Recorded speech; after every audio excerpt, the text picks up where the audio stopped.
Hello बच्चों, का स्वागत है आपके अपने YouTube channel my classroom lecture में। अगर आपने अभी तक हमारे इस चैनल माय क्लासरूम लेक्चर को सब्सक्राइब नहीं किया तो सब्सक्राइब करें, पसंद आने पर लाइक शेयर कमेंट जरूर करें। नए वीडियो पाने के लिए नोटिफिकेशन बेल को प्रेस कर दें। इस वाले वीडियो में हम लोग देखने जा रहे हैं कक्षा 9 विषय हिंदी ए का मॉडल प्रश्न पत्र।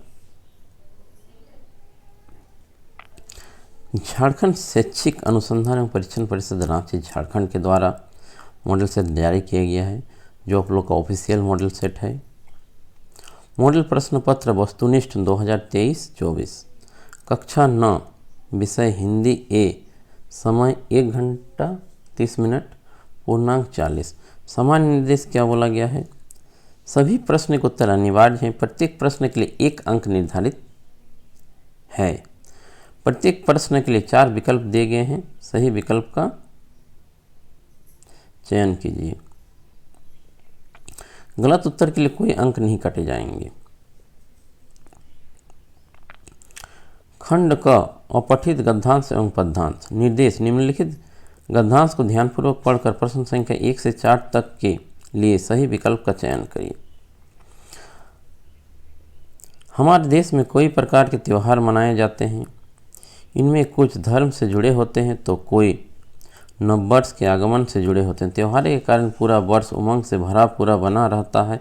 नववर्ष के आगमन के समय तो खेत लहलहाने लगते हैं, उनकी कटाई आरंभ हो जाती है, किसान का मन भी प्रफुल्लित हो जाता है। इसी प्रकार महापुरुषों की याद में मनाए जाने वाले त्यौहार हमारे मन को देशभक्ति एवं गौरव की भावना से सरोवर कर देते हैं। सभी त्यौहार के लक्ष्य एक ही हैं। हम सभी त्योहारों को मिलजुल कर एक साथ हर्षोल्लास के साथ मनाएं और उनमें निहित अच्छी विचारों को संपूर्ण समाज में फैलाने में मदद करें, जिससे सभी धर्मों के लोगों को एकजुटता की भावना जागृत हो सके।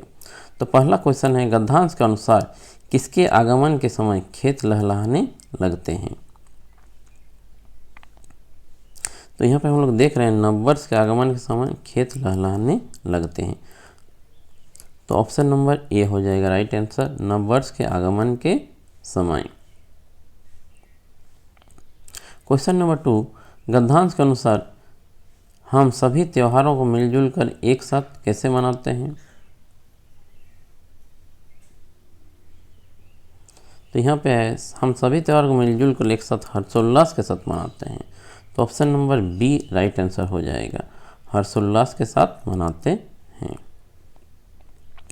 क्वेश्चन नंबर 3, गद्यांश का सर्वाधिक उचित शीर्षक क्या होगा? यानी गद्यांश किसके बारे में बोला गया है?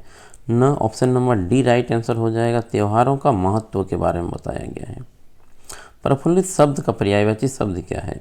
तो प्रफुल्लित शब्द का पर्यायवाची शब्द हो जाएगा खुशी, ऑप्शन नंबर ए। प्रस्तुत पद्यांश को ध्यानपूर्वक पढ़कर प्रश्न संख्या 5 से 8 तक के लिए सही विकल्प का चयन करें। पक्षी और बादल ये भगवान के डाकिये हैं जो एक महादेश से दूसरे महादेश को जाते हैं। हम तो समझ नहीं पाते मगर उनकी लाई चिट्ठियाँ पेड़ पौधे पानी और पहाड़ बाँचते हैं। हम केवल यह आंकते हैं कि एक देश की धरती दूसरे देश की सुगंध भेजती है। पक्षी और बादल किस रूप में बतलाए गए हैं? तो पहला ही लाइन है, पक्षी और बादल भगवान के क्या हैं? डाकिये हैं। तो ऑप्शन नंबर ए आप लोग का राइट आंसर होगा।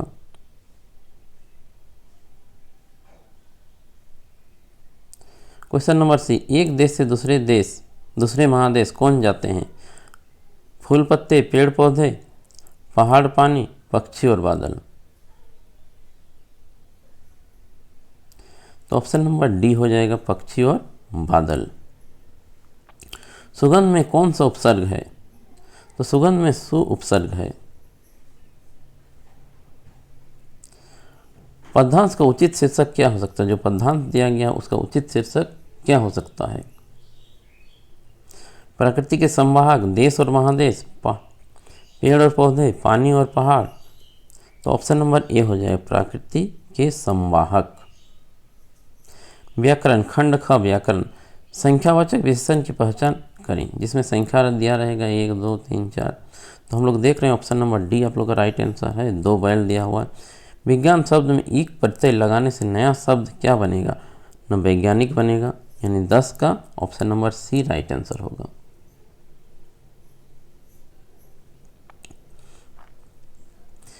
इनमें से सरल वाक्य का उदाहरण कौन सा है? जोर जोर से वर्षा हो रही है, ये सरल वाक्य है, बाकी सब मिश्रित वाक्य है।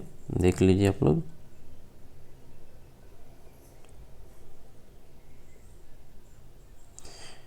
इनमें से किस वाक्य में कर्ता के ने चिन्ह का सही प्रयोग हुआ है? जो कर्ता का ने चिन्ह है उसका सही प्रयोग हुआ है, तो ऑप्शन नंबर ए में इसका सही प्रयोग हुआ है। शिक्षक ने कहा है, बाकी सब में थोड़ा गलत है। उसने खाना खा रही थी, मोहन बाजार गया था, सीता ने भजन गा रही थी। निम्नलिखित में से साकार का विलोम शब्द क्या होगा? साकार का विलोम शब्द हो जाएगा निराकार, option number B right answer होगा। ईंट का जवाब पत्थर से देना मुहावरे का सही अर्थ पहचाने।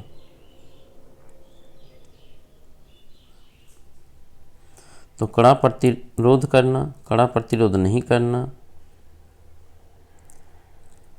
कोई प्रतिरोध नहीं करना और थोड़ा प्रतिरोध करना। तो ईंट का जवाब पत्थर से देना मुहावरे का अर्थ है कड़ा प्रतिरोध करना, option number A right answer हो जाएगा।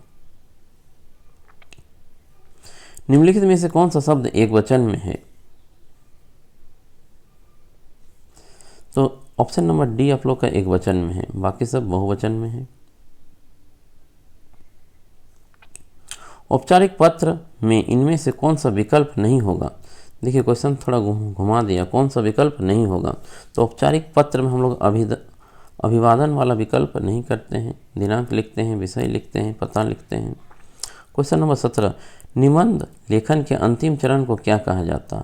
तो निबंध लेखन के अंतिम चरण को कहा जाता उपसंहार, option number C right answer हो जाएगा।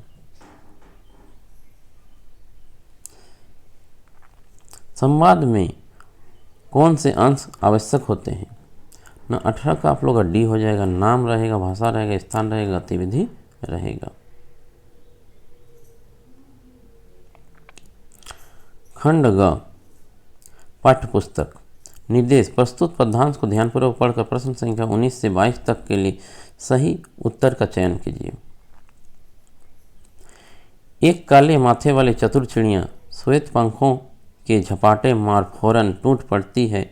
भरे जल के हृदय पर एक उजली चुटल मछली चोंच पीली में दबाकर दूर उड़ती है गगन में।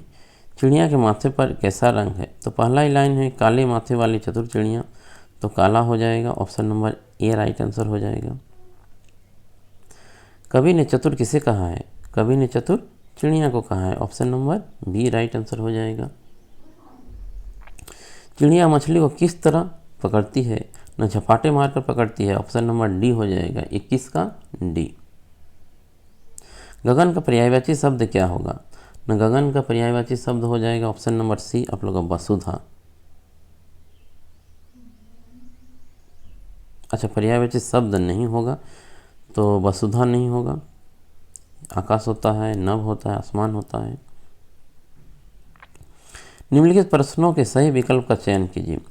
साखियाँ एवं शब्द पाठ के आधार पर दिए गए पदों और उनके तत्सम रूप दिए गए हैं, इनमें गलत विकल्प का चयन कीजिए।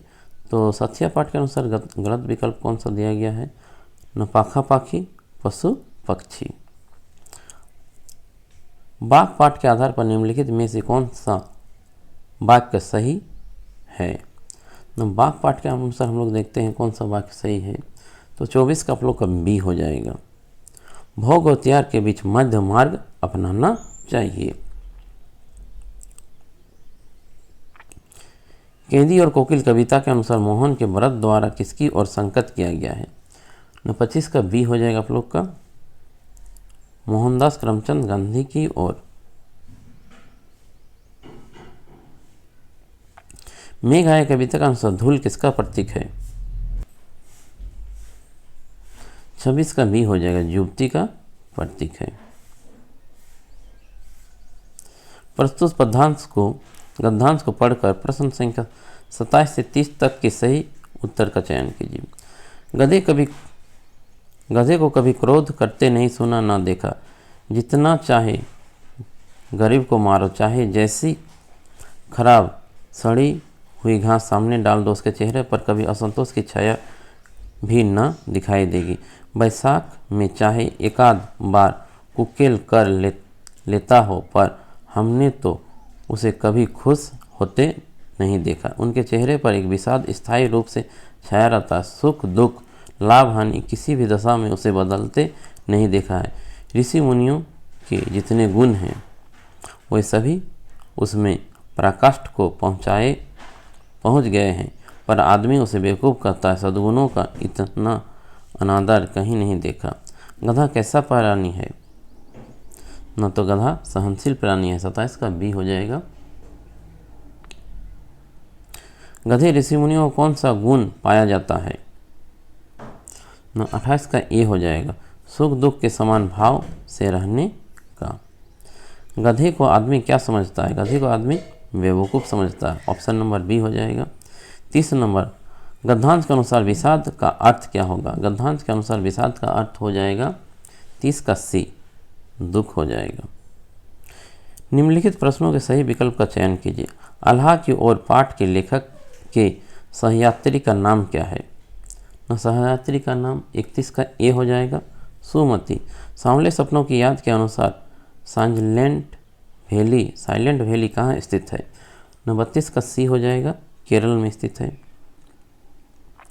किस ब्रिटिश सेनापति ने देवी मैना का सहानुभूति दिखलाई थी?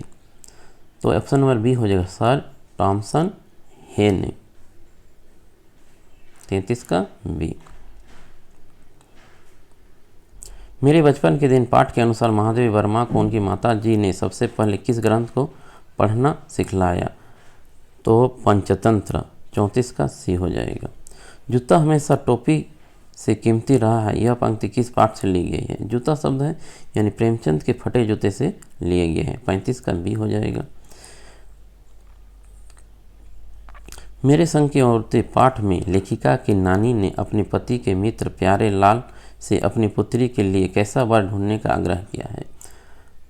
36 का सी हो जाएगा, आज़ादी का सिपाही।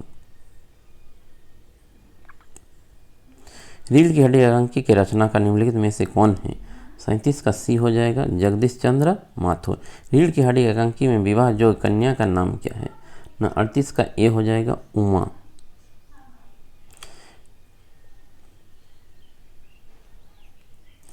निम्नलिखित में से किस पाठ में विस्थापन का दर्द है? तो किस पाठ में विस्थापन का दर्द है? 39 का आप लोग का सी हो जाएगा, माटी वाली।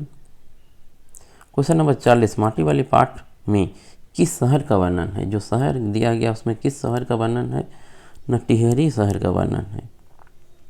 तो आप लोग का हिंदी कंप्लीट हो चुका है। वीडियो को एक बार दोस्तों को शेयर कर दें, चैनल में बने रहें। Thank you for watching. नए वीडियो के लिए चैनल को जरूर सब्सक्राइब करें।